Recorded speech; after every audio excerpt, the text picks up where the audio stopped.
Da-da-da. AR Nathan presents the best control city on every interstate. Y'all absolutely killed it with the worst control city on every interstate, so figure I'd make a sequel. The criteria is going to be roughly the same as the last one, so primary controls, overhead signs if possible, mileage signs may be considered as well if the overheads are either just too run-of-the-mill. 2-digit interstates only, so no 3 digits. It's mostly subjective, but I will take everything into consideration. I'll try to be as fair as I can. And then it's going to be measured more by impressiveness than size. So even if a control city is larger than another one, if one is signed more impressively than the larger one, I will be choosing that one. Before I continue, please do everything you see in the lower left here. So like, comment, share, subscribe, turn on those notifications, and let's get started with I2. So I2, I showed this a little bit on the last video on the worst control cities. We see this pull-through sign here for East 2 for Harlingen and Brownsville, so that is smart of them to have both of them because I2 ends in Harlingen, but then 69E is what takes you to Brownsville, so this is smart signage. Even though this was a US 83 sign before I2 came along, I do like that the sign is still here, and I hope to see more of this when I2 is completed a bit more. I4, all the overheads were pretty, kind of run-of-the-mill. They're all pretty good, so there's not really one that's, like, way better than another. But here, we have a mile sign for Orlando 47 and Tampa 127, so we don't really get a city between here and Orlando. They jump right to Tampa, which I do like. I think that's a really good job. That's my choice for I4. I5, I'm going to choose 5 North Vancouver, BC. That's smart of Washington to do this because there is a Vancouver, Washington that you would want to get on I5 South for. It's basically like a Portland suburb. So it is nice that they have BC on there to let people know that it is in Canada. So I like to see that, and that's my choice for I5. I8, signing San Diego from the beginning here in Arizona is such a great choice, and we also see Phoenix bypass route on there too, so that's very helpful. Well done, Arizona. For I-10, sticking in Arizona, I'm choosing 10 West Los Angeles. I-10 is a bit of a roller coaster in control cities. 10 West El Paso would have been another good one too, but I went with Los Angeles because California does not really sign 10 too well going east. They just do not like signing Phoenix, but Phoenix has no problem with signing Los Angeles, so I love to see that. I-11, this is the one sign I could see that has Phoenix on here, and I think Phoenix is the correct choice for I-11. Kingman wouldn't be horrible, but, there's more signs for Phoenix, so I would rather see Phoenix signed all the way, and luckily in Nevada, they sign it here. For I-12, at its beginning, we had 12 as Hammond and Baton Rouge, so it's nice that they give us a Baton Rouge and not just Hammond like we see on basically every other sign. But, I mean, this isn't too bad for 12 West. For I-14, at its, I guess, eastern terminus here at I-35, we have 14 West Killeen and Fort Hood.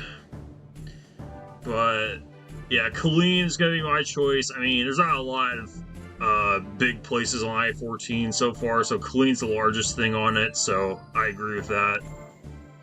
I-15, this is in Arizona again. We have 15 North for Salt Lake City. I know this isn't an overhead sign, but they are treating this as the primary control, and that is cool because even though I-15 does go through a little bit of Arizona, they don't sign anything in Arizona. They sign right for Salt Lake City, and Salt Lake City is very far from here, so I like that.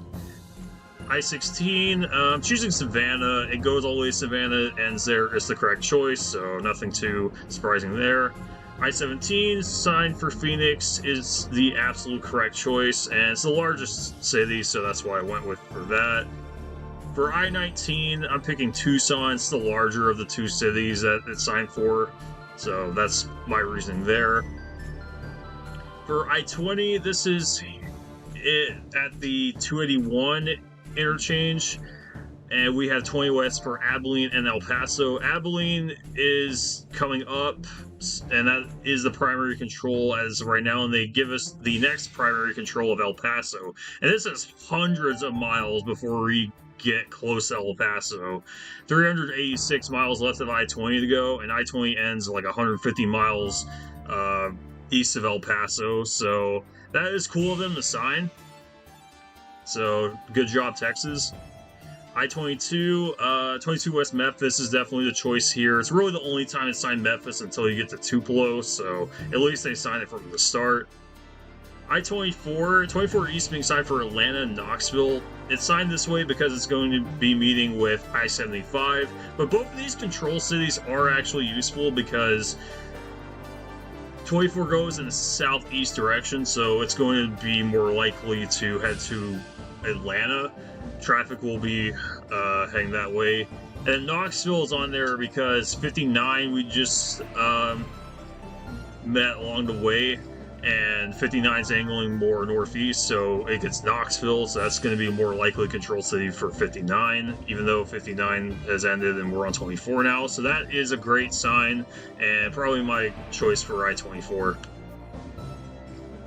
I-25, I-25 is not well signed, but at least the beginning is well signed. We have 25 North Las Cruces and Albuquerque, 10 West. I'm not going to talk about that sign again, but Las Cruces and Albuquerque on the same sign, that's just fine. Good job, New Mexico. Can't believe I said that. For I-26, this is in Hendersonville, North Carolina. We have 26 East for Spartanburg and Greenville. That's a good sign. 26 doesn't go to Greenville, but it does go to Spartanburg, and they're about the same metro, so it is nice that we have both of those on there, so good job, North Carolina. I-27, I went with Lubbock just because it's the larger of the two cities. I-29, Winnipeg. There's going to be a lot of signs on here for control cities in other countries, because a lot of the time you just have either the control country or you just have no sign at all, but North Dakota has Winnipeg signed in Grand Forks, which is an awesome choice, and my pick for 29. This is a photo I took of I-30. This is a pretty new sign here in Benton, Arkansas. This is in the Little Rock Metro. We have 30 West signed for Texarkana and Dallas now.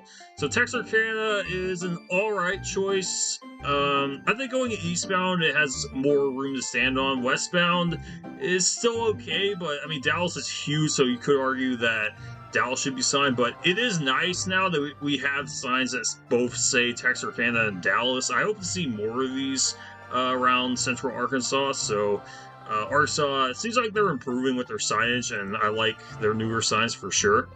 I-35, this is roughly around Emporia. This is on the Kansas Turnpike. We have 35 south for Wichita and Oklahoma City. We're not that close to Wichita, so throwing Oklahoma City on there too is really cool, and I do like that.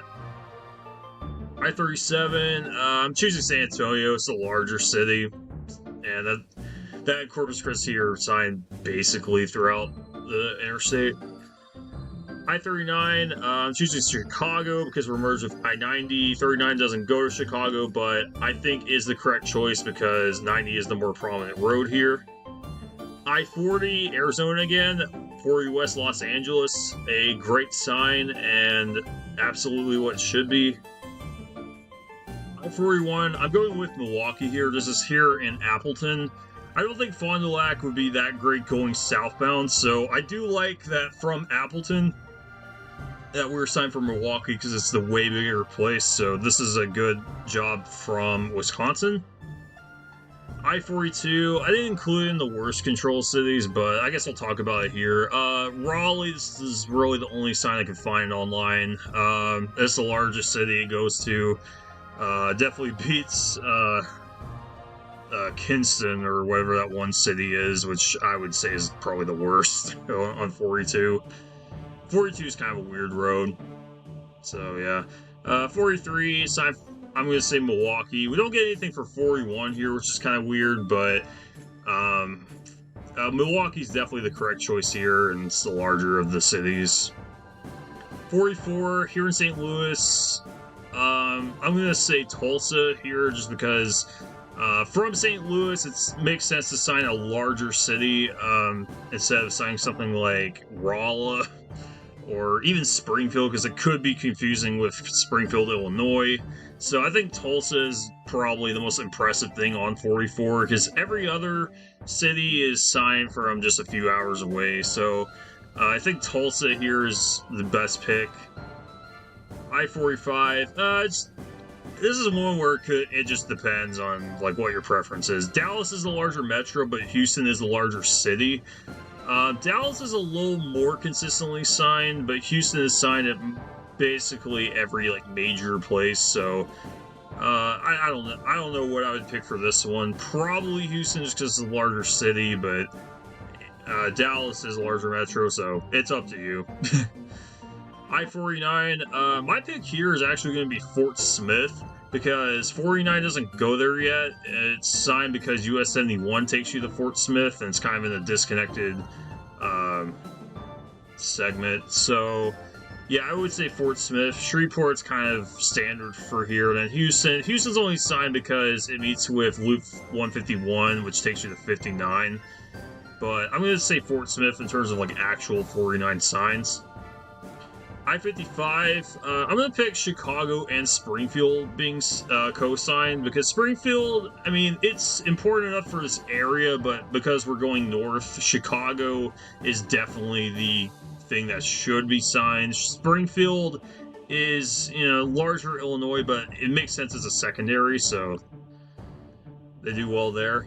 57, I'm going to say Memphis. I know a lot of people probably would have expected Chicago, but because 57 doesn't actually go to Memphis, it ends several miles before you get to Memphis. In fact, it ends in, I think, 2 states before it actually gets to Memphis. So it is actually pretty cool that 57 signed for Memphis for almost all the way. I wish Missouri kept it up.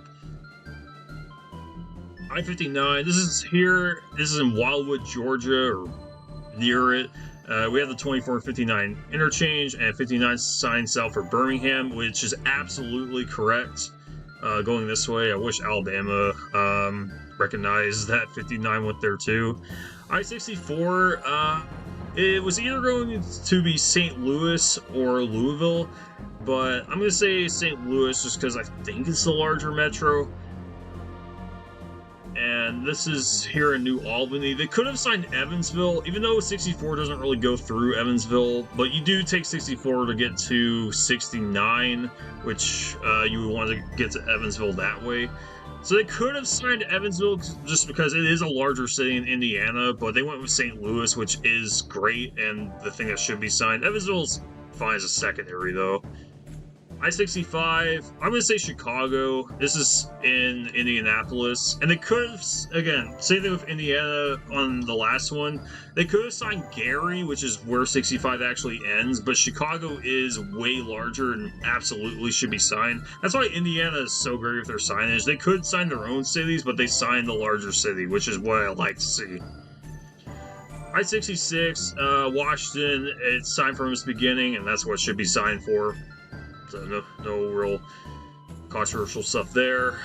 68, I'm going to say Morgantown. 68 doesn't have a lot of big stuff it goes through. It's not signed for a lot of big stuff. But Morgantown's the one I absolutely agree with for 68 West. For I-69, I'm going to say Indianapolis here. Yeah, 69 is kind of weird with its control cities, because some states don't sign anything and some states have really small control cities, but Indianapolis I think is probably what I would go with. It's a pretty large city for I-69, and since 69 is the most complete in Indiana, so I'm gonna pick an Indiana city for it. I-70, I'm picking Denver, being signed from its beginning, so yeah, hundreds of miles before it even gets close to Denver. They could have signed Grand Junction, or they could have signed just Richfield or Green River, Salina, or something. Denver is the absolute best thing they could sign. And I-71, everything is signed pretty well. There's not really any like massively impressive signs though. So I went with Columbus. It's the largest city on the road, so I think that's the choice for I-71. I-72, East 72 for Springfield, I think is the right choice. They could have signed Quincy or Jacksonville because Illinois signs those, but going eastbound, I definitely think Springfield is the correct choice there. Jacksonville is kind of small, not really significant, and then Quincy is signed because of 172 in Illinois, and it is the correct way there, but Springfield is the choice here. 73, I went with Greensboro is the largest thing it goes to, and probably will go to. I-74, the western one, I guess, or the one that's about to be, or going to try to be connected to the other one. We have 74 East for Indianapolis. That's good. They could have signed like Bloomington or Champaign or something. There is a Bloomington sign somewhere on 74, but Indianapolis, I think, is the right choice. It's the biggest thing it's going to pass for a while, so yeah, I think that's the correct choice there. The North Carolina I-74, I went with Winston-Salem. High Point's not too bad as a secondary, so I think this is an alright sign for 74 and probably what should be signed for. 75, I went with this sign for Saginaw and Detroit, where we got 249 miles of Michigan left to go on I-75, so we're pretty far away from Detroit at this point. So I think having both Saginaw and Detroit on the sign is pretty good. There's not a lot of impressive stuff on the I-75. It's either just standard or it's kind of not that great. But yeah, this sign's pretty good. Western I-76, I'm going to go with Denver. It's signed basically the whole way, so Nebraska and Colorado do pretty well on this road. The Eastern I-76, this is in Pennsylvania, and we actually get good control cities, surprisingly. This is one like I-45, you could go either way. Pittsburgh is the further one, but it is smaller. But Philly is the bigger one, but it's a little closer than Pittsburgh is from here. So I think you could go with either one. In Marietta, Ohio, we have 77 North for Cleveland, which is absolutely correct. They could have signed Akron or Canton or something, but I don't think it would work from all the way down here. So Cleveland, I think, is the correct choice. 78, I'm going to go with Harrisburg. It's the only thing that's, like, correctly signed on 78. Everything else is kind of a mess.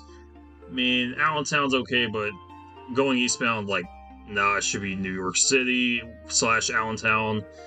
But 78 Harrisburg is at least somewhat consistently signed. This is here in Allentown, so I think that's alright. 79, anytime it's going to be signed for Pittsburgh is going to be the correct choice. And this is here in Erie, so at least Pennsylvania is signing Pittsburgh and not anything else. I-80, here in Youngstown, Ohio, we have 80 East New York City. Almost picked Cheyenne because Utah signs Cheyenne from so far, but considering that New York City is the largest city in the country and it skips over everything Pennsylvania signs, I think guarantees its spot as the best on I-80.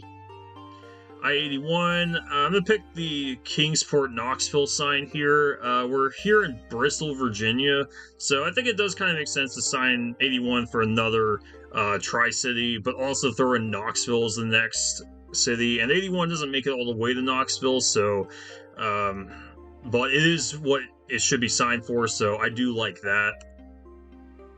I-82, I'm going to pick Yakima. I mean, it's pretty consistently signed. It's what should be signed here from the 90 split. I-83, this is a good sign here in Pennsylvania. We've got York and Baltimore on there. So we get York, which is the control city they go with. But we're getting closer to York now, so we also have Baltimore on there too. So I like to see that. 84 here in Riverdale, Utah, or thereabouts, we have 84 East signed for Cheyenne, which is great because 84 dead ends into I-80, but I-80 is what actually goes to Cheyenne. It's still hundreds of miles from Cheyenne, so this is a great sign from Utah. I wish their mileage signs and their interchange signs were like this, but they kind of just do whatever they want on those. I-84, here in Hartford, we have Boston, which is great and should be signed. I-84 west of Hartford's a little hard to figure out, especially going in, like, towards Hartford, but from Hartford, Boston is definitely what should be signed, so good job, Connecticut.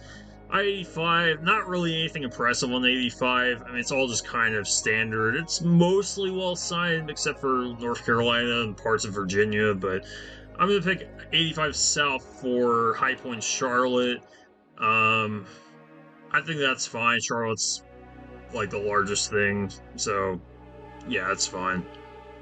86, I'm going to say putting Salt Lake on the bottom line here in American Falls, Idaho, or close by to it, because I-86 from this point is the fastest way to get to that place. And we also have Idaho Falls for I-15 North, so I-86 gets I-15 control cities, which is a good choice.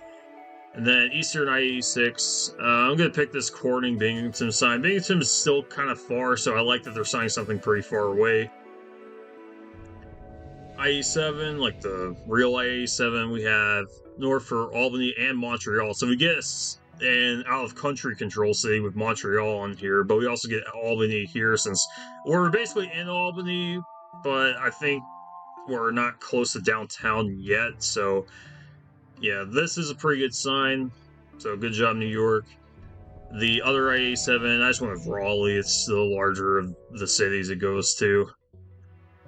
Western I-88, we have a pull-through sign for East Tollway, Chicago, so at least they let us know it's a tollway, and then they sign Chicago 44 miles onto I-88, which it should have been signed for Chicago since the start, but at least we got it here, and everything else isn't really that impressively signed on this road, so I guess I'm going with Chicago here.